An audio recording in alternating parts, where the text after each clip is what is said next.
Welcome to Nintendo Voice Chat for the week of May 19th, 2016. I am your host, Jose Otero, and this is IGN's Nintendo Show. Joining me once again is Peer Schneider. That was smooth. And Brian Altano.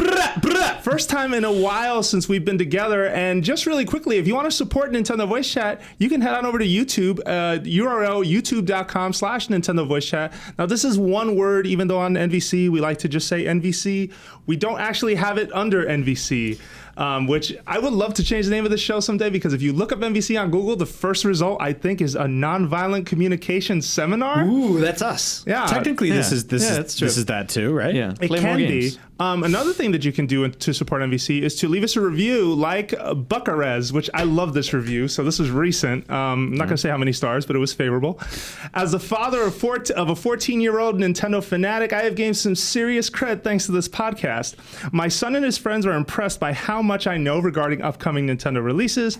My secret, of course, is the NVC crew, who keeps me informed on all things Nintendo. As a bonus, I get to learn about games from independent developers, which I absolutely love, but would never have sought out for myself if this team hadn't brought them to my attention. Highly recommended for all Nintendo lovers and believers. Thank you very much for the review. I kind of wish we would do a better job on some of the indie stuff, but still, thank you, Mr. This gave me an Buckarez. idea. We should do like episodes that are total fiction, just to mess with unsuspecting parents. Really? Like where the parents then talk to their kids and they're like, oh yeah, no, there are 4 Mario games coming out for the Wii U. We need to buy a second one. Isn't that what you can they play 8-player and like... Isn't that what they did back in the Mac Hasmashima days? Basically. Wait, did you just say his name wrong? Halo's coming to Halo's coming to Nintendo DS. Okay. Yeah. All right. Fair enough. Well, That was true. I know it was true. wait. Yeah, I guess the prototype did eventually come out. So we have a new segment on the show. From a certain point of view, new segment on the show this week called NX Das Hype. This will be every time that there is NX mention, we will resurrect this segment. So I can't promise it's weekly, can't say it's bi-weekly. It might even be monthly. You never know. But definitely in the near future, there will be more Das Hype. Is that Spanish? Coming to you. No, I heard from the... Does it have a J? Like Jose? No, it's just hype. Just like that. One long That would thing. be a CH. However, our first Das Hype statement comes from Nintendo president Tatsumi Kimishima, who recently said some things guest already about well, this is the president of Nintendo, saying things in the Japanese paper about NX, about this next platform, in answer to a question regarding it, once again saying that line, the NX is neither the successor to the Wii U nor the 3DS. It's a new way of playing games, which I think will have a larger impact than Wii U, but I don't feel it's a pure replacement for Wii U. Which means not backward compatible, they're starting over, not motion controls. We don't know if that means no touchscreen, whatever, but like, I would. We talked about this a little bit last week when you guys weren't here, but I would take a statement like that with a grain of salt, because new way to play could mean different from Wii U, different from Wii, different from 3DS, but still similar to something else that's out there.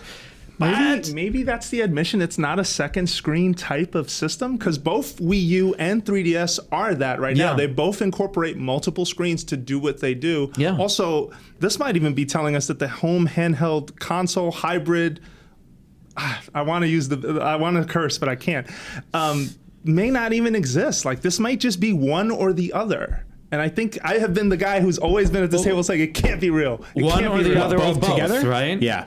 But like, so just hypothetically, right? Speaking, let's say it is not compatible with the previous two machines. Sure. Right? You can no longer play motion control games or Wii U games on it. Okay. Which is kind of breaking with Nintendo's tradition. It's like the N64. Now, or when the GameCube launched. But by backwards compatible, do you mean like taking a Wii U disc and putting it into an NX? Yeah. Nothing. No cloud saves. No digital stuff. No virtual console. You can always emulate or let games run, but then we have to identify that, because backwards compatibility technically is virtual console. Those are digital versions of back catalog games that you can download and play. What's important to note is that with the GBA, Nintendo transitioned GBA players to Game Boy Color players to the GBA to the DS to the 3DS. You could always put in the last generation's games and they worked. And the same happened with Wii U, Wii, and GameCube. Right? And it almost happened with Super Nintendo, but at the time Nintendo took the stance this would make the system too expensive, so we did it. They didn't want to have backwards compatibility with the Famicom / NES. And then from N64 to GameCube, we also didn't get a transition where you were able to plug that cart in. In fact, it wasn't until GameCube to Wii that we had the first time a home console console Nintendo system had some form of backwards So I think I do think part of new way to play means we're gonna restart. Like this is like the GameCube after the N64, the N64 after the Super NES. Like the controller will be different from the last generation. You will not be able to just play the games from the last generation on this machine. I think it means that. But like on your note of it will be neither a 3DS nor a Wii U successor, or it won't be a hybrid, but it could still be both. It could be a console that uses, let's say, the cartridge medium rumors are true. Let's say right? it is. Yeah, let's say you get these tiny little cartridges, you put them in the machine, and the machine comes out in March, and you hook it up your TV, and then a year later or holiday, they release the handheld version of that machine.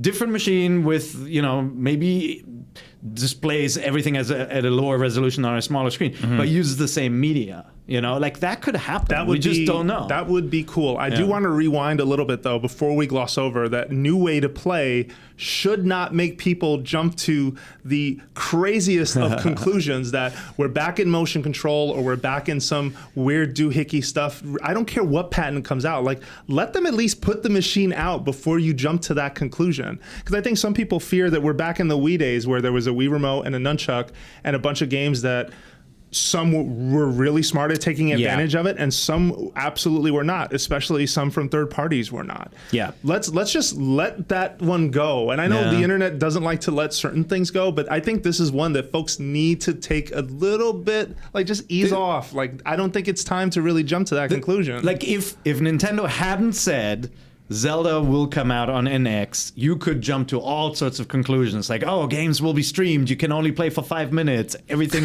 is episodic, it's right? gonna Like, use you a never know. boomerang controller. Nintendo does crazy stuff. It's got an LCD screen, it's only one color red, right? Like all of these things. But by saying this Zelda game, which we've seen and we know what it is, it's a 3D game, this new machine is not something completely wacky and different, right? That doesn't mean that there isn't some weird element and something that we haven't seen before. Yeah, or that's a really good point. Yeah. At the very least, it's powerful enough to run new Zelda game, so they're not going that backwards. Yeah. And it's going to have the capability to interact with other things in that world that you're going to need buttons for, or some sort of input. What do you think new way to play means? It's so weird.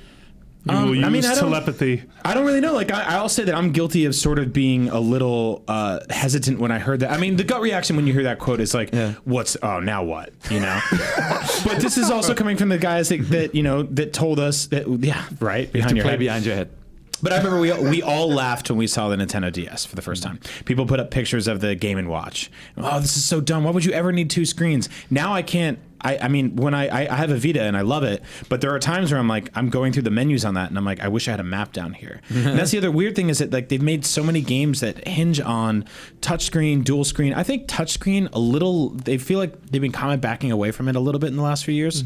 It pops up here and there, but I think Kid Icarus was one of the last ones where they were like straight up like, you have to play this game like this. Or maybe when you get to the portable version of this venture, it is a touchscreen enabled device, but it is one screen. Because I don't think at the end of the day, if I'm making like a Mario Maker stage, like let's look at software that is going to get a follow-up, right? Yeah. Mario Maker was a great thing. And that's a system, that's a game that, in my opinion, does not work as elegantly with just a normal controller from any other system. You need something that's touch focused. Which is actually a good counterpoint to the point I just made, which is like, I feel like they're backing away from touchscreen stuff. And I think certain things they actually kind of made one of the best ones yet with that. But there have, I mean, if you looked at Microsoft's strategy, right, like there was the ability to connect an iPad to your Xbox. They didn't do much with it, and ultimately people thought it was too fussy. But there was that concept that, hey, when you need that functionality, everyone already has one of these devices. And so Nintendo could conceivably say, you know what? There will be applications where you can use your smartphone to do something, or your iPad, or if this handheld has a touchscreen. Handheld, right? A few more quotes from Kimishima, shimmy yay, shimmy ya. Give me the mic and I'll take it away. That's it. By releasing in March 2017, as the question was asked to him, you're missing the year-end sales, which we talked about on the show before. He says it's for the purpose, once again, of our game development schedule. When people finish the launch launch titles, Brian. They'll want things to buy in the spring. He talked to you on summer break and at Christmas. As such, it's not simply a question of when the hardware is ready. We need to ensure our software lineup is also in a good place. I say the Kimishima y'all Shimiye because I love them. Like I just wanted to put that out there. It's well, not, also it's like not to you make can't fun. make an Old Dirty Bastard or Wu-Tang reference to me without me just collapsing in laughter. It was a good one. Yeah, I'm surprised it hasn't been done more often. No, but do you remember a couple of years? I want to say it was during the GameCube era. Things were kind of getting a little quiet by the end. I think Reggie was just like, "Well, summer's a good time to go outside and enjoy the beautiful summer air." And I was like, "No, don't." I mean, well, give me the option at least to stay inside. I know it's wonderful outside. Thank you for telling me Your that. But guys' job is to keep me inside. exactly, Stop it. exactly. No, but like, It leans to, hey, we've learned a lot. Wii U, obviously, we had way too many software gaps. Like that's what that says to me. And there have been other systems where it happened. like, come on, let's call it. That's a stupid excuse. Your stuff ain't ready. Let's not say you're you're helping the poor people who don't have anything to play much. Otherwise, I could still play the games you released in November. Yeah. No, but it's understandable too. Like, look, if the software is not ready, you're not going to release a new piece of hardware without a show horse, right? And it has happened in the past. Like, consoles have launched with less than stellar lineups, but there was always like this big powerhouse to look forward to. Yeah, I mean, what was the the big Wii U launch game? Was it New Super Mario Brothers? Yeah, I guess. Yeah, that's right. It was that in Nintendo Land. Lego City, Nintendo or at least Land. at launch, Nintendo published. I want to say Nintendo published 3 or 4 games because they published Ninja Gaiden 3. Nintendo paid for that. That was a Nintendo of America published game or Nintendo published game. Then it was New Super Mario Bros. Wii, Nintendo Land, and that might be it. Sorry if we're missing some. But there wasn't one a of them. monster game. Just like PlayStation 3 did not launch with Uncharted or something. No, and the killer app at launch that's missed plenty of consoles. Nintendo is no stranger to that. They had Knack and Killzone and stuff Killzone. like that. Yeah, that's it. That's an old Crispin Boyer joke. I can't take credit for that. Sorry. I mean, it's the truth. Speaking of Italy, He's relating to you now, man. No, but great. something you just said triggered something in my head that I wanted to say. Pizza names, obviously. No, it was before I made that joke. Yeah, that now summer it's gone. games, No, not summer games. Wii Sports. going outside. I got it. Welcome. No, when you said Knack? Wii Sports, I'm there. We can stop now. Okay. No, when Nintendo unveiled that console, so I went back and watched that video again, that E3 2012. And the thing that stood out most is that whole presentation did 2 things. It said the word new controller more times than ever should have been said. It never said new system, new hardware, the next Nintendo console. It was always do this with the new controller, check your weight with the new controller, new ways to play with the new controller. And then secondly, everything they showed in that thing was a major success on Wii. So New Super Mario Bros. Wii U, the Wii Fit brief thing, the Wii Sports where they hit the golf out of the park that everyone oohed and awed over. So I think they basically, when they presented that last box, they mostly leaned on the last system success, and that's where they tried to make that appeal to both markets. I don't know if that's been which said, is interesting but I just looking back realized because it wasn't really a new controller. It was a Game Boy them, it Advance. was a new For controller. Nintendo, Yeah. right? It's like, hey, you know what the Wii was. Now here's a new way to play Wii U. And that caused plenty of confusion too, Sure, right? but I Where mean, that was the mainstream said Nintendo's releasing a new controller for the Wii. But it was the bottom half of a DS. Yeah. Yeah. I mean, the Wii remote was a new controller. That was like, Yeah, what but the it put it hadn't been like done in your that. living room that way. Yeah. It's the bottom half of a DS, but were you ever playing games that way? I would say. And you it was couldn't the other turn off the option. TV and still play on the pad. but that was like Yeah. additional functionality added to a pre-existing concept. I would say, and I mean, looking back, when I look back on the Wii U, that's the off-screen play is the thing I'll remember the most fondly because I love that stuff. That's awesome, a great point. That is a very good point. We use working title was what, like Project Cafe or something? Project Yes. Cafe. Right, Yeah. and which is odd because like they must have known early on that they wanted to continue to the Wii brand, and with I almost wish they had kept like the Wii 2 code name or something for it. But I think with this one, with NX really means the Wii brand is gone. I feel like we're moving on. It's going to be a new machine and a new generation. Which I like because if you think about, they had the Game Boy line for decades, and then they were like, it's the DS, and all of a sudden, the Game Man, it grew up, and all of a sudden things changed, and it ushered in this brand new era of software and new ways to play, and kind of a new ideology for Nintendo in general, and also the end of game thematic sexism of saying that the system can only be for boys, which definitely doesn't crack it up because I totally want a Game Man now. A Game Man, a Game Man. All right, somebody What make you got that. there? It's a Game Man. And boys, it's meat, beefy. All right, Bacon color. there we go. Next up on the list then is that Nintendo took another step into the entertainment realm. So already folks should know Nintendo as a company that is world renowned for its games, right? As a game manufacturer. They previously dabbled in the movie business, but the model was to license a character to filmmakers in exchange for basically royalties. However, that is now changing as Nintendo is aiming to make filmmaking a potential standalone business. Right. So in an interview, same interview where the most recent NX quote came from, so this is the Asahi Shimbun, which is a daily Japanese newspaper, for those who don't know that. He confirmed plans to basically make and produce feature films and do as much as they can themselves, which to me is both a good and bad thing, because like how many irons do you have going right now? Like it just seems like a lot. It seems like too much. Lastly, before we jump in on this, is that he didn't give a specific time frame for when the company plans to release that first film. Instead, he just said the first title won't be this year, but it also is going to take them 5 years.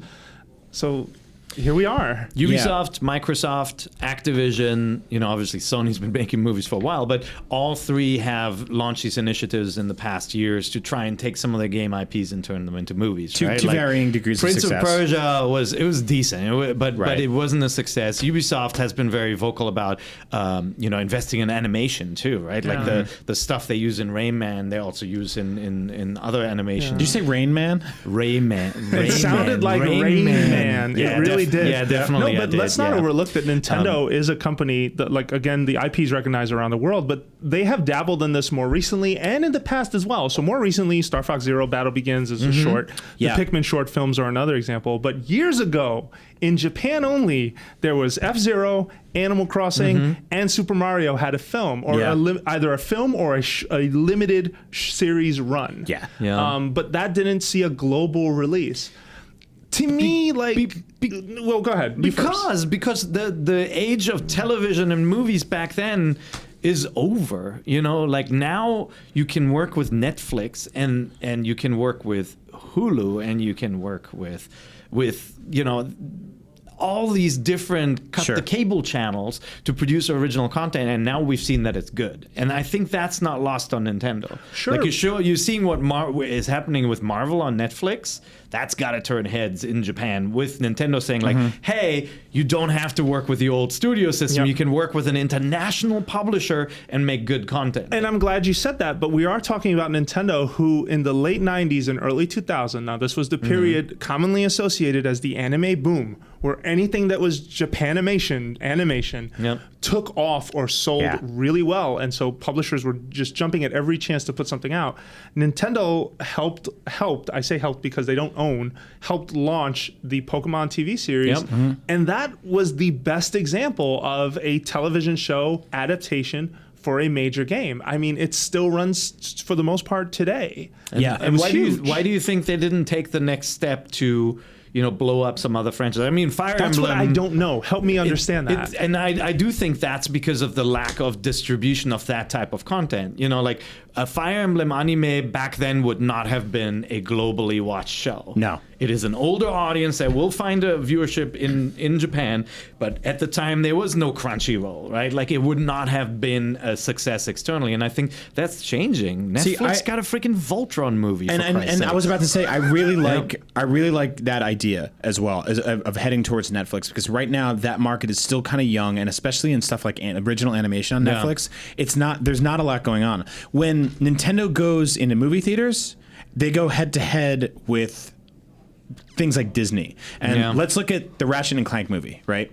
Came out a few weeks ago, 15% on Rotten Tomato. It lost $10 million because it had the unmitigated gall of going head to head against Zootopia and The Jungle Book at the exact same time. Both titans on either side of like Disney's stable. And that's the kind of thing that Nintendo would have to go head to head with. And now a lot of that was because the marketing campaign was terrible. The script wasn't great. The reviews aren't great. The game was 10 times better. The game is 10 times better, and the game's selling well and doing well. But I think Nintendo needs to start with a good idea for something. And I've been for decades racking my brain on like, how do you make that Super Mario Brothers movie? We know how you don't make it. Yeah. But how do you make it? Like, I mean, and then where does it go from there? I think you raise an interesting point, and it is true that Hollywood does not have the best track record in the world when it comes to adaptations to video games. Now, the comic book adaptation, for whatever reason, the opposite has happened, right? Everyone is, for the most part, on board with anything that Marvel announces. Yeah. DC, not so much, but that's because their stuff's not really together. I said it. Well, they know it. Yeah. But why didn't they spin out something like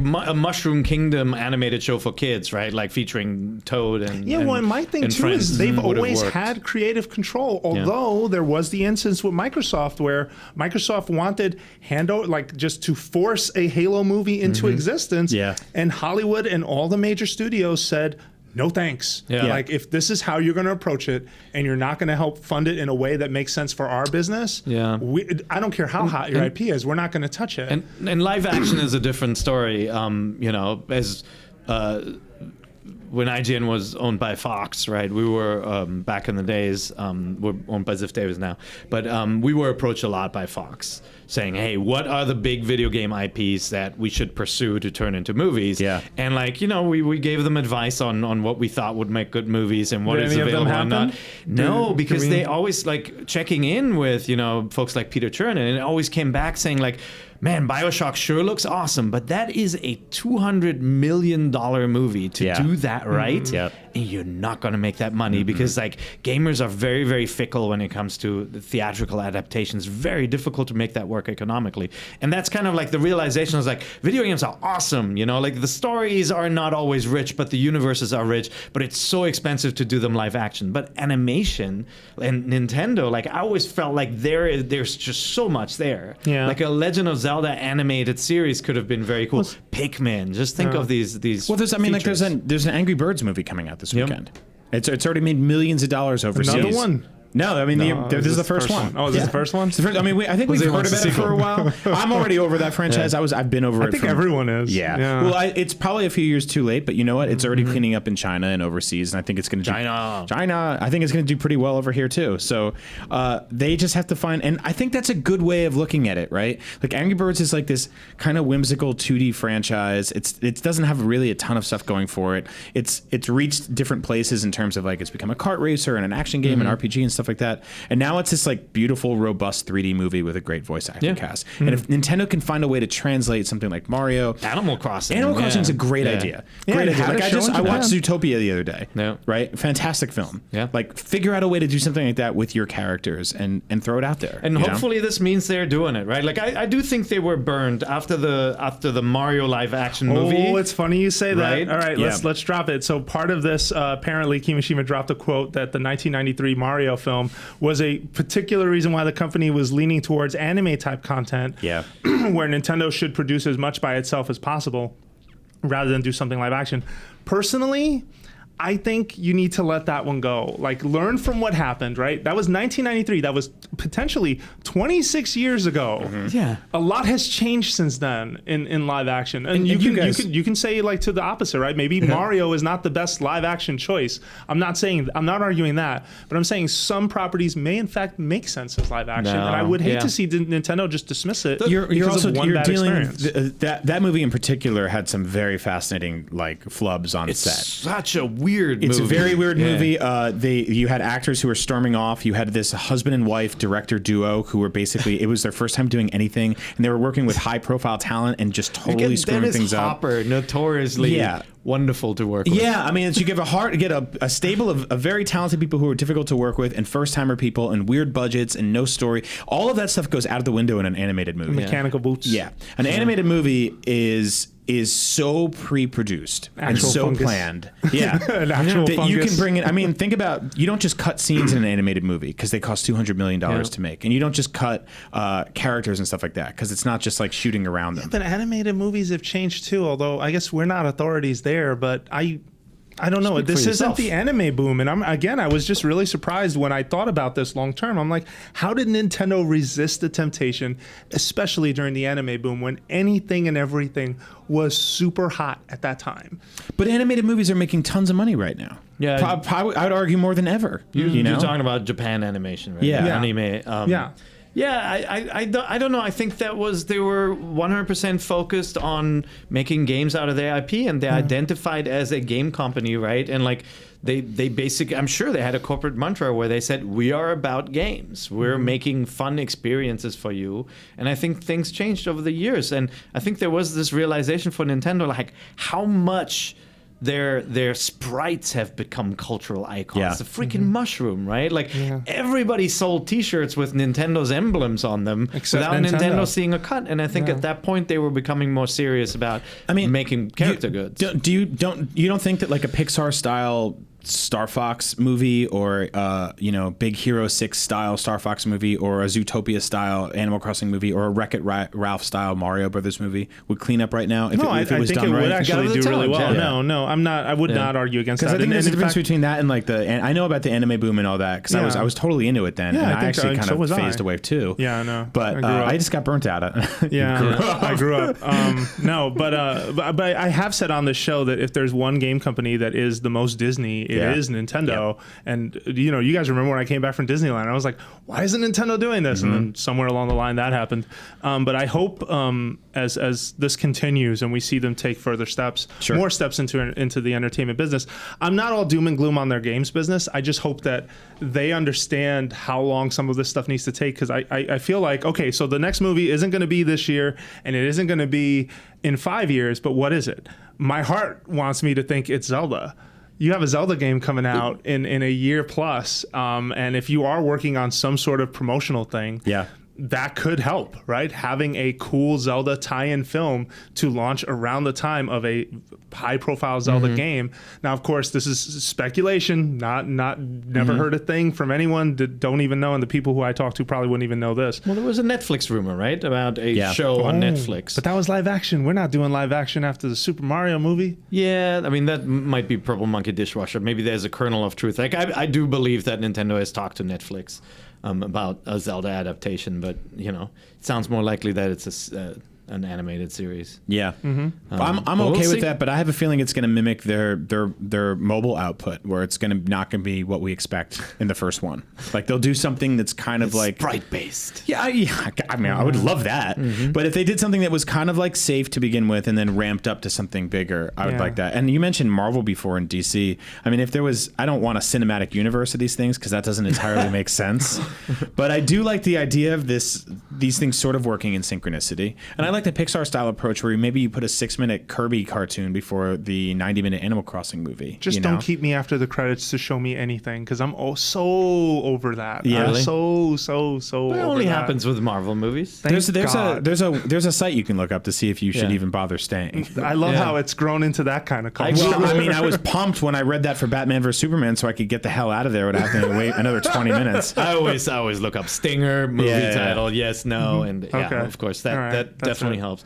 But I think this is good news. It sounds like the wounds of the past are healing, because again, like little Fox thing, they asked about Zelda and the answer was, after Mario Brothers, the movie, Mr. Miyamoto is not really interested in to talk about Mario or Zelda or anything. Yeah. And there was the Metroid product, the strangely enough, right, the team that worked on the was there a John Woo film? worked on the that he Ratchet and wanted? Clank Oh, movie sorry. was also involved with the John Woo production of Metroid. Okay. Yeah. To backtrack real quick, that quote about them doing a lot of it in-house is the one part that worries me a little bit, especially when it comes to something like a Mario Brothers movie, because I can't think of a single cutscene in a 3D Mario game where I've been like, man, I wish that was 90 minutes. Well, no, and I Look at Fire argued, Emblem.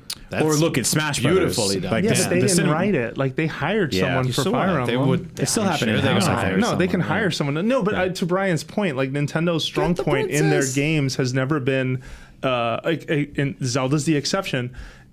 It's mostly save the princess, or Toadette save Toad or what have you. It's objectives. It's not a plot. It's not story arcs. It's not characters growing and changing, except in the case of Fire Emblem, which more recently was written by someone else, but still someone who knew what they were doing clearly. Yeah, but you can play that tongue-in-cheek too, that it's like every episode the princess gets stolen, you got to figure it out, but you also present that she can get out of trouble by herself. She just chooses this life. If you look at the less archetypal Pixar movies, I think that the really successful ones are the ones that aren't so much. I mean, Finding Nemo is kind of a Save the Prince story, right? Yeah. But Ratatouille isn't, you know, and Wall-E isn't, you know, and The Good Dinosaur was kind of whatever. I didn't see that. Inside Out is just all kind. It's like Star Trek meets your brain. Right. Like, I mean, Pixar is a very it's non-traditional story, but like if you think about Star Wars, right, it is rescue someone, or like there's the old concept of the take it and bring it somewhere story, right? Yeah. Lord of the Lord of Rings, the like, Rings. take the ring, throw it in the volcano, and it's like that works if the dressing is amazing. which is Yeah, basically and if what the Force characters are Awakens there. is with the Yeah. lightsaber. Yeah, that's you know? right, and it's exactly Spoilers. take it and bring it somewhere. And like with the Mario games, always work. I still think you can adapt a very simple storyline and turn it into something really interesting. Well, Yeah. we'll see. Yeah. All right. Well, we're going to take a quick break. And when we come back, we're going to be talking about the mashup pack for Mario, some Mario Maker Worldwide sales milestones, a Yokai Watch 2, and some question block. More when we return. Break time. Welcome back. Jose Otero here with Peer Schneider and Brian Altano trying to hold on to his water and doing a pretty good job. And speaking of water, there is I don't even know where I was going with this. I can't hold my water now. I don't know what's going on Super here. Mario Mashup Pack has plenty of water. It also has plenty of landmass. It also has plenty of Mario fan service, and it's out. It's out this week. Have you guys gotten a chance to look at or play with this? This is for thing? Minecraft.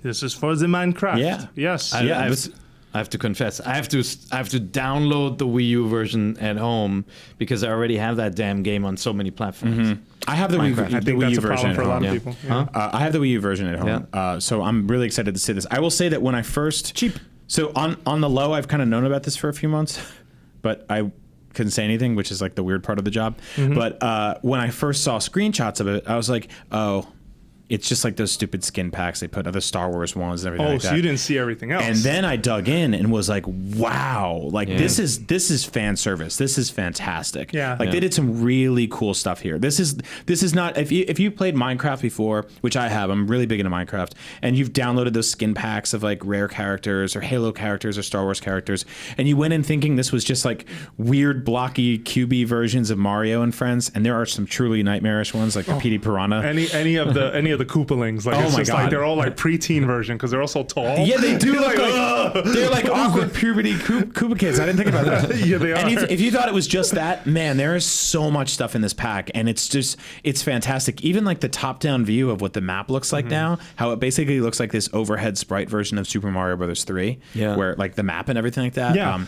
No, can it's run around cool. Peach's Castle from Mario 64. Yeah, so like- that's 4J. So 4J Studios is basically the developer who has ported Minecraft to basically every other console. Mojang handles most of the core development, is my understanding, and 4J works in tandem with them. But 4J for this project built an entire world for it, and it's full of every single like cool thing that's happened in Mario in the past 30 years in a lot of ways. And I wrote this in a preview for us, but if Mario Maker was celebrating 30 years of 2D, like this Minecraft thing, like it feels like the after party, where everything is 3D, where you see like Peach's Castle from 64, Sunshine, Delfino, just the Delfino hub town. You see homages to Super Mario World as well. You see all these 3D like really clever things. Bowser has his own castle you have to find in the Nether. If you play Minecraft, you know what that means. If you don't, look it up. It is a fantastic bit of fan service, and 4J, like you're basically saying, did a fantastic job with this. Yeah, and like all the swaps are funny. I mean, like we looked at it earlier, and the wolves are Poochie now. Yeah, and Poochie, and if you spawn wolves near Koopas are sheep. Poochie will attack. Like his eyes go red, and he goes straight for it, which is hilarious to watch. As somebody who's been on the sidelines of the console wars for so long, it's been such a fun few years to sort of be like, oh, these characters are in Smash Brothers, or this team's working with this team. Like Microsoft worked with Nintendo on this one. Like, what? Yeah. How cool is that? What kind of alternate reality is that? I know not directly, but Kinda, still. maybe not really. Through money, from a bank. But still. They own it. Yeah. I mean, these logos are going to be on the box together somewhere, and that's pretty cool to think about. Well, and Nintendo... It's like Sony's going to make a Nintendo movie. Yeah. Right? So. Yeah. Oh, well, that was a leaked email. For those who don't know, Avi Arad, the Spider-Man producer, was trying to get a Nintendo Mario movie made back when Sony got hacked. But anyway, let's just come back to the point that, okay, so then, Per, you and I were talking, let's just explain to folks at home. Obviously, this is a free update for the Wii U version of Minecraft, which everyone loves to say this, so it has to be said, is too late, right? This is something that should have happened 5 or 6 years ago, and I think we have to do diligence and say that. It's out now versus something that could have been later. Regardless, it's free. Why isn't right now this pack, this skin pack, texture pack, 40 character skins, whatever, available everywhere else? Like, why not put this on PC? Why not put this on your 360 or your Xbox Ones or your PS4? Yeah. Well, I mean, it's Nintendo's philosophy is to make sure people know where they can find their games and their brands, right? And they've been notoriously careful with letting their characters off their platforms, and that has loosened with mobile. Right? We talked about this, I think, on the show before. In the past, Nintendo did not like third-party apps or like fan-made apps like a Mii creator on PC online, right? They said, no, the Miis only live on the Wii and on the DS, and like they do not travel to other platforms. And so I think they're just they want to make sure that when you hear Mario, it's going to be on these Nintendo machines, and they don't want to confuse people into thinking like, I'm going to buy the new Xbox One to play me some Mario, or like hear about a cool Zelda game and think they can get that experience everywhere. See, that may lessen though over time. Well, I hope it does, because I was thinking about the way they handle their own characters in general, and even going back to the launch of the Wii U, we had that game, Scribblenauts, right? Yeah. Was it Super Scribblenauts? Yeah, the one that had all the that had Nintendo Mario stuff. characters in it, Yeah. and it was the game was about adjective manipulation of objects, and Nintendo put characters in there. So awesome. Yeah, well, thanks. Nintendo put their characters in there, but didn't allow adjective manipulation of their characters. Big Mario. Just big and small. Yeah. So you couldn't do like Dead Peach or like, Ghost Luigi or whatever. Yeah. But you could interact with every other object in the game like that because they were tense about doing anything too strange with their characters. Fast forward to 2016, you have these nightmare teenage mutant ninja Koopalings and like these blocky Mario characters. So maybe they're loosening it a little bit. But I do think that I do think that it's free advertising for them to put those skins everywhere else, because millions of people are playing Minecraft, and they will ultimately know where they can find Mario, and that's on a Nintendo platform. So I think if Minecraft was only PC and Wii U, it would have happened that they had a skin pack for Mario on the PC version, and then said, hey, if you buy the Wii U Minecraft, you'll get all this other stuff on top of it. But right now, with the distribution between those platforms, I could not see them make that. So why not at the very least make it available on PC then? It's a free commercial. It's free advertising. They're just not going to bother. I think part of the deal with Mojang to finally bring Minecraft to Wii U was to say, hey, and you guys get to leverage our IP to sell this game with a free update. Yeah, I think that was part of the deal. Key thing, that's one of possibly several. I mean, Zelda in Minecraft. Like, yeah, that would make so much sense. It sounds like a lot of work. Too much sense. Yeah. What are you talking about? No, I mean, just like perfect. Yeah, it's awesome. You could do Metroid. You could do Zelda. Of course, you can. Yeah, you could do really creepy Animal Crossing. Yeah, the only one that might not, Pokemon might not, just Nightmare Teenage Animal Crossing. All those creatures. It's impossible. Yeah. But I also thought though, like Brian, that this would have made sense to sell everywhere else, and they will know where to find that IP, which is back on Nintendo's box. But I do understand it, as you pointed out, that it does make sense to leverage this as a way to just sell Minecraft on your core platform. And who cares if it's too late now? Yeah. NX is the real story to me. And when Minecraft comes to NX, which to me this move says it will, of course, it will have skin packs like this that people will enjoy. That is one aspect. The other is, do not forget about the late Walmart console, right? Like when the Wii U is no longer the cool thing that our generation buys or gamers who play a lot, it will be a cheap device people like discount kids price. and parents pick up at discount prices at a Walmart. And what better box to sell than the Mario Minecraft box, right? You think so though? Because I feel like by you then feel like everybody has it. You know, you would be surprised. Like even like last year, I'm always mouth agape at around Black Friday deals. Yeah. Because you're finding PlayStation 3s and Xbox 360s at just absurdly low prices. Yeah, but those were infinitely more successful consoles. Yeah, but I mean, some families just don't have to be on that cutting edge. Like, I the totally thing. understand Yeah, that. I mean, that's for where sure, it makes sense. I mean, to that's do the budget Nintendo's thing. entire philosophy with like the $79 2DS. You know, Yeah, or even the Wii. What was it? The Wii Wii one? Mini. Yeah, Wii Mini. Yeah, Thank you. yeah. Sorry. Or the Canadian Wii, whatever it was. No, it came to the States eventually. the but red yeah. one. Yeah, it yeah, did. yeah. That was so weird. Wii. That's so weird. It's like a Wii, but yeah, God, that's it's so strange. really nice. No, I totally understand that. I don't know if that's going to be the go-to console in a scenario like that. I think the go-to budget console is I think you'll have better options as a family.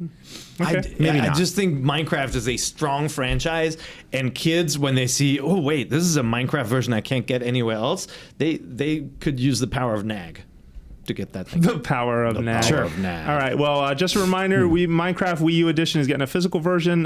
You can get it digital or physical for $29.99. The update for the Mario Mashup Pack is free. We'll have a Let's Play on MVC Plays, which you can find on YouTube.com/Nintendo Voice Chat sometime next week. So make sure you check that out. We talked about what this means for the future, potentially. I did want to make one quick comment on when you were talking about just how when Nintendo did do these partnerships, they were kind of very guarded and you couldn't do the adjective manipulation, for example. Yep. In this version of Minecraft, you can, in fact, use those skins in other worlds. So if you generated a Skyrim world or a Mass Effect world, which are two worlds available on the Wii U edition, basically you could put Wario in Skyrim and That's and awesome. kill a dragon or something. That's so cool. It's still like you're using your imagination more than it actually being a Skyrim meets Nintendo crossover. Sure. But you whatever. know, it's you got it. It's a big toy chest, and I like that idea. You know? Yeah, exactly. So Miguel on Twitter sent me a question. He's a big fan of MVC. He's never played Minecraft, and he's planning on getting a Wii U in the next few months, it sounds. Should I play it on Wii U or just get it on PS4, which I currently have? He says the Nintendo DLC is what has him sort of stuck on the decision. Sure. If he's getting a Wii U now, I was really surprised about that. If you already have a PS4, I'd say just go for Minecraft on PS4, unless this is all you really want, is this Mario mashup pack. Yeah, but Feels a bit expensive. Think about it though. If let's say you've got enough cash, let's say you got like $600 to burn, right? You could pick up a Wii U Mario Maker, Wind Waker, I like Mario Maker. Maker. Wind Waker HD, Pikmin, Yeah, Mario Kart, Smash Brothers, Yeah. right? Like there are all these great games you could pick up. Yep. Yeah. Like if that's your approach, yes, you can play an entire generation of awesome games on this machine. You're not going to get a ton of stuff in the future, obviously. Yeah. Then it would make sense. But to buy the machine just for Minecraft, Yeah, I don't know about that. Minecraft Mario. These skins are icing on the cake. Yeah. But the cake is phenomenal. Like Minecraft alone, the base game is fantastic, and it's like, I mean, there's a reason it's got such tremendous longevity, and it's become one of the highest selling games of all time. Is because it's one of the most important games of the last decade. Yeah, seriously, because it's such a special, incredible experience, and it's basically two games in one. The creation mode and the survival mode are such completely different experiences on their own, I would say. The one thing for the PS4 version is I found like the way I played Minecraft was only with friends or family, and we collaborated and built things together and messed each other up. Yeah. And like I felt that voice chat was crucial. Sure. And so with Minecraft on the Wii U, like you got to phone a friend. That's okay. You can Skype someone, but you still need to set it up more. It's not as turnkey. Pretty sure that microphone on the controller works. I think so. Yeah. Oh, you know what? I've only played it with the two-player mode so far. Yeah. We All right, should I'll actually take get that on back. tonight, you and We I, should and see try what we that. can Yeah, make. yeah. I'm just going to blow up your Peach's castle. I believe point. I'm almost Yeah. positive that the draw distance in the PS4 version is significantly better too. Yeah, it What about does. Xbox One? Same or? I think it's the same, different? yeah. Okay.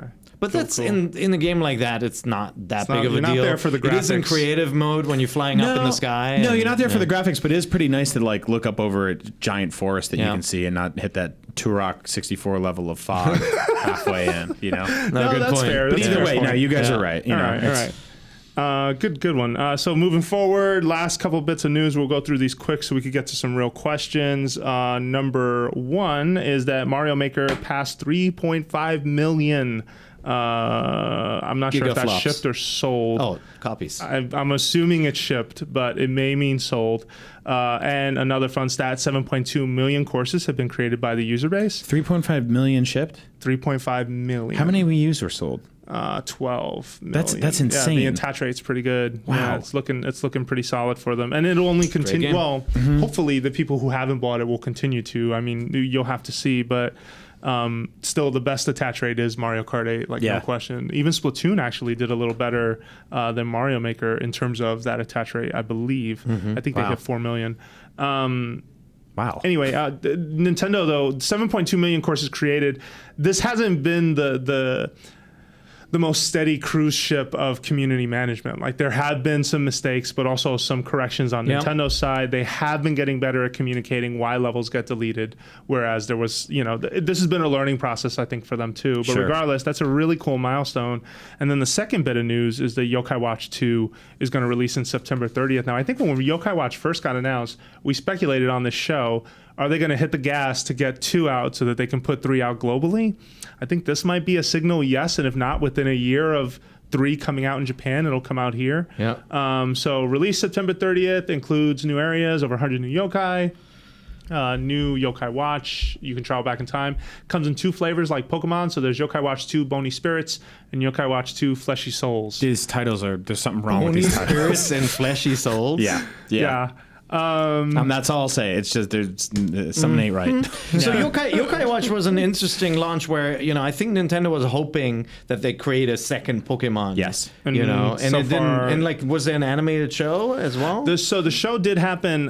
It was on Disney, and I think now it's on the internet. It's easier to access. The show's actually very good. I've watched some of it, and I have a very low stomach for a lot of kiddie-based stuff. But I thought it was written in a mature way. It follows that Pokemon type of format where it fits very well into the world and it follows the game closely enough, and it's very contemporary. Like the people who wrote it, I think they did a really good job of adapting it.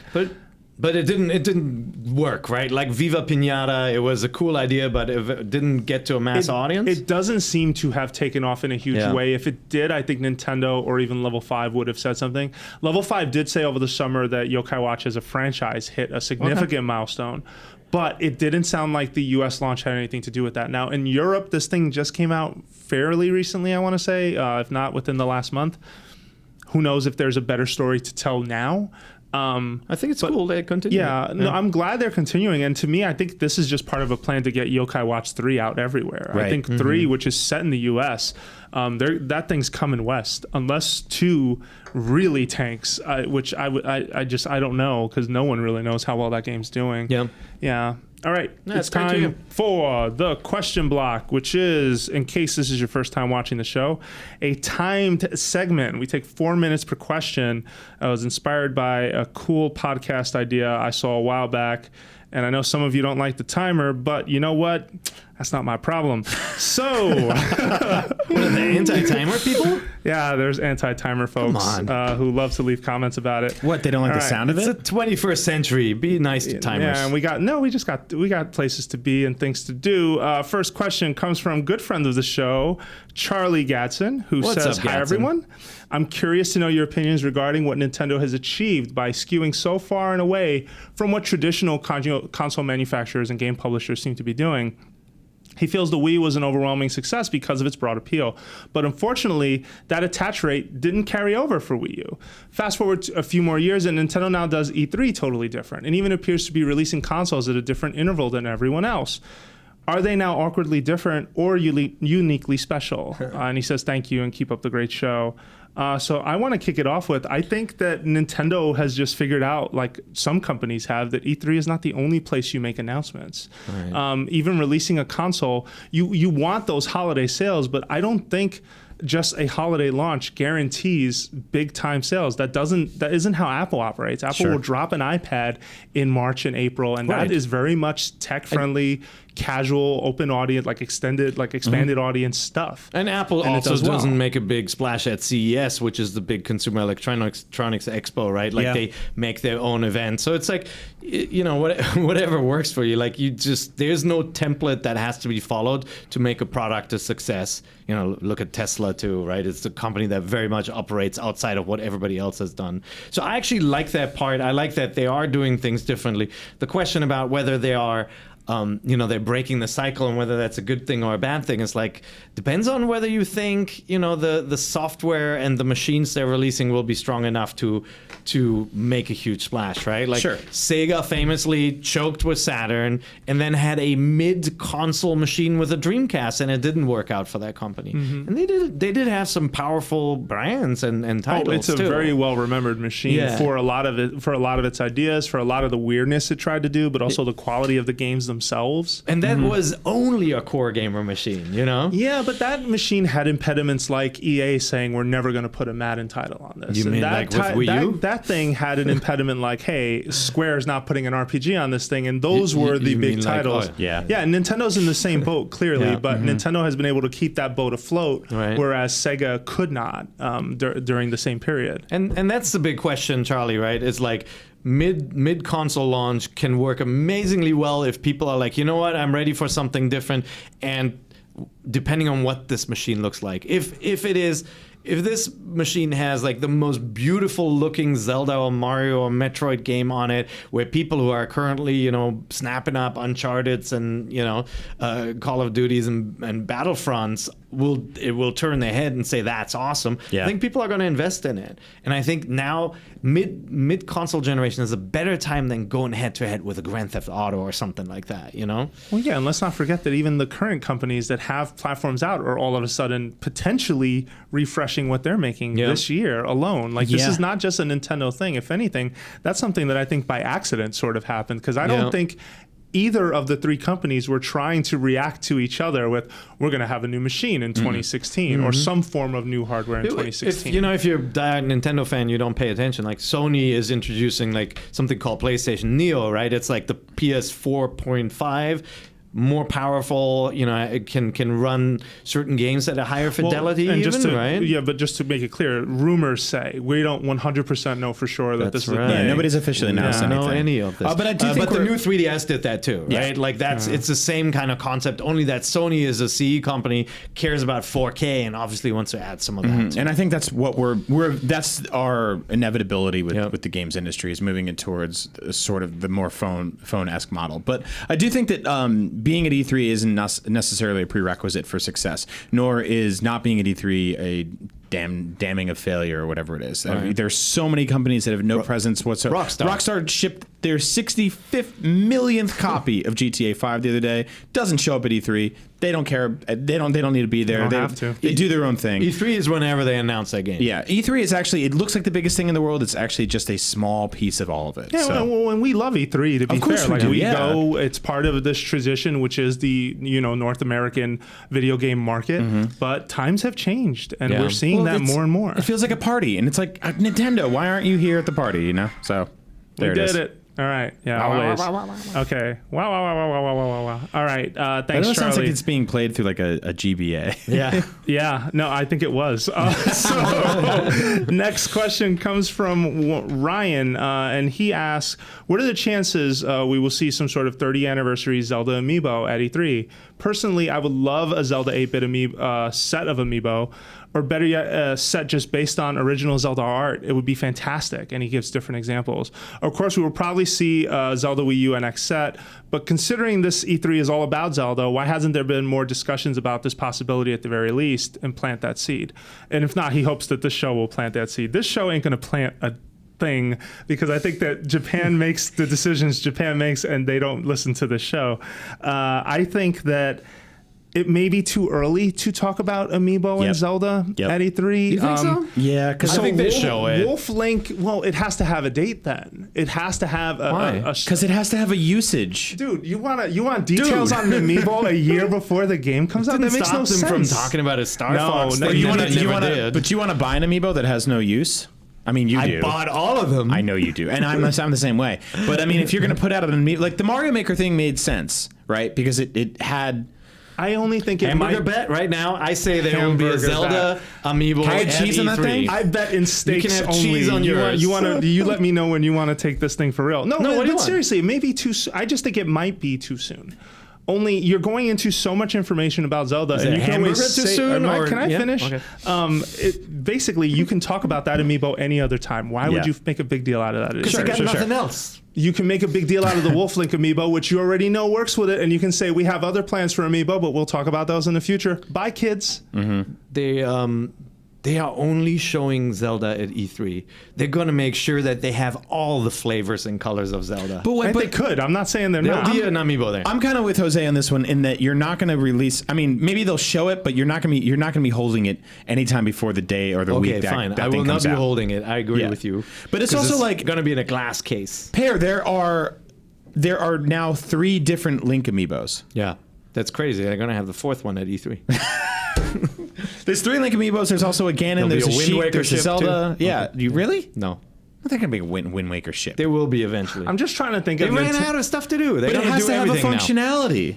I'm just trying to think of Nintendo's promotion cycles, right? Like when we first saw Amiibo, it was shown at E3, but they didn't sell it to November, Yeah. which is probably the longest window of product unveiling to product release. Until they announced this they announced a Kirby set, which was only like 2 months ago. That's right. And that's pretty much for sale already in Japan, Yep. and it's on its way here within the next Right. month. Just trying to think of other cases. The Smash set's not done. I mean, maybe. I don't have an answer either way on this one. I think it's too soon, but then I also think you got to talk about something.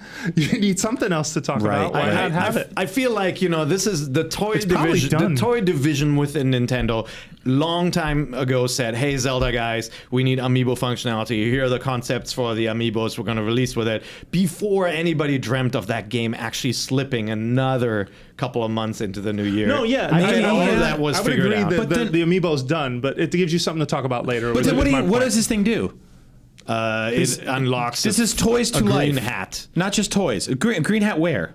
in the game. In Mario Maker? No, in the Splatoon? Zelda game next year. In what, is that the game that doesn't even have a release date yet? You'll get it. You get to look at it and be excited for the game that comes out in March. And then in March, you can bring it out and it'll unlock a blue Okay, bow rather than and focus arrow. on timing, I mean, it's pretty Ice obvious wand. to me. It would be the Link that you've seen in every trailer with that bow and arrow and Yeah. some awesomely majestic pose. And Or just be whatever like, the yeah. MacGuffin is, like you're riding there's the a MacGuffin, for sure. Yeah, you're riding the magical lizard king or something, and then you'll get the magical. You're full riding. What kind of king is that you ride? He's the he's even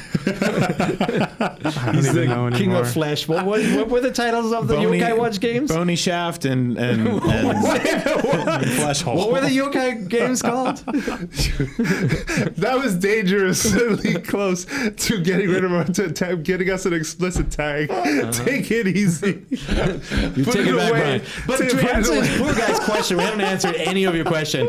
Yes, I bet there will be a 30th anniversary Zelda. I'm not ready to pick a side. I think Yeah, it's a I got it in. it's a 50-50 chance in my book. Brian, are you no? Me Just and the straight Lizard up? King got it done. Ah, man. I think maybe you'll see a picture of it and you won't be able to hold it until that game is out. Let me touch it. Remember when we sat in a room with Miyamoto and they were sitting in glass cases Yeah. and we're like, let us touch Can we it. open that No, up? I know. No. Go away. You will Classic look Miyamoto. Yeah. and you will like it. All right. What else you got? We got to go, so we got to get our last question in. Oh, man. This better be good. This one's too good for... What? All right, fine. It's 4 We're doing minutes. it. We're doing it. Fine. All right, so... Your rules, man. It is my rules. All right, so Lizard King. this comes from Steven. My question to you is, do you think more asymmetrical multiplayer games could have saved Wii U?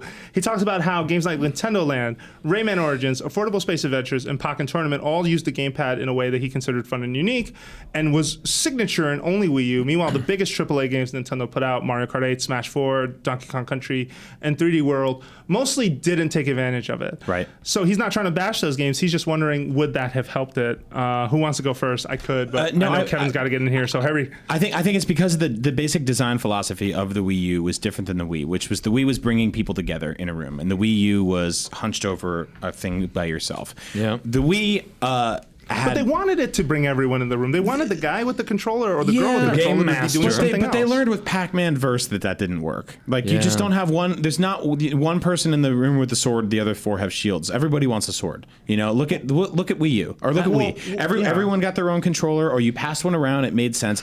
That was good for parties. The Wii U just wasn't able to capitalize on that. I think the thing more that we got right was that by looking at what was happening in the room, you had more of a desire to want to try it. Whereas if you were looking at the person hunched over the controller, that's the kid you saw everywhere. That was the kid that was the reason most people didn't want to touch the video game. And by the way, Nintendo Land, when you're playing like Find Me or some of those, what was it called? The Mario Chase Mario, Chase Mario You're thing. welcome. Not Find Me, that's older.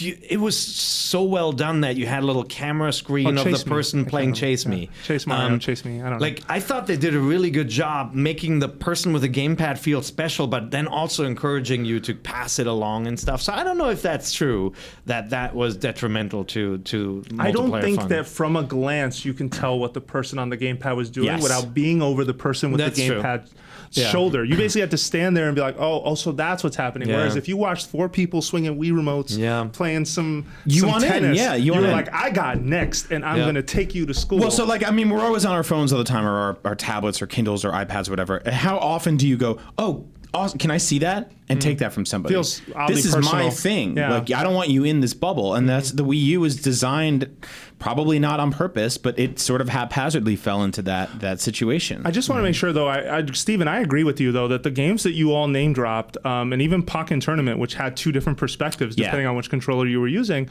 was a smart way to do it. And to think this thing was going to use up to 2 gamepads is also just makes you wonder what games they were cooking around that concept that we are never going to see.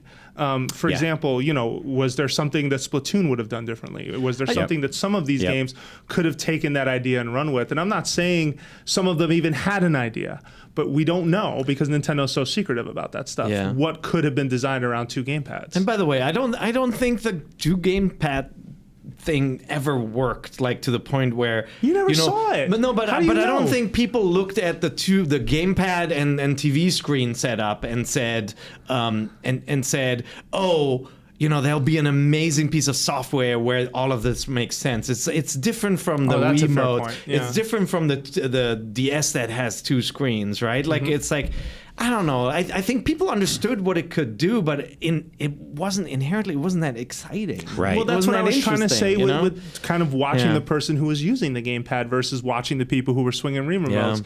And that to me said it all, where you got that expanded audience's attention because they could watch those people and see how much fun they were having. Yeah. Yeah. Yeah, and mean, so in the his- end, I think the more traditional games were the ones that excited a broader audience. You're Yeah. like, oh, Mario Kart, I love that. That looks amazing. Why is it so pretty, right? Like, that is more powerful than, can you believe the different ways you can use this Well, I gamepad? think to answer his question on a very base level, like more of everything would have helped the Wii U. Yeah, I think more so. of everything. One of the major problems was sitting there and going, I have this thing, and it's going to hold me over for 6 months until the next thing, and then realizing there wasn't a lot in between.